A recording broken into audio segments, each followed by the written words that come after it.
উনি দিয়েছে আমার পরিবারটা 20,000 টাকা দিয়েছেন এবং আমার পকেটে 10,000 টাকা চেক দিয়েছেন পরিবারটা হাত তুলুন আমার মামাকে ডাক্তার কোথায় গেলেন ওই তো কাজে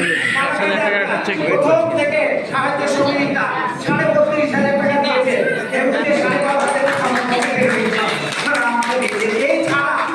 এখানে যারা উপস্থিত হয়েছে আমি মঞ্চে গিয়ে নাম ধরে ধরে যতটা স্মৃতিতে থাকে বলবো কারণ ওদিকে আমাদের যে Madhyamgram progressive Namasudra welfare society যে বড় ব্যানারটা আছে ওর নিচে যারা 5,000 বা তার ঊর্ধ্বে নাম দিয়েছে প্রত্যেকের নাম খোদাই করা হবে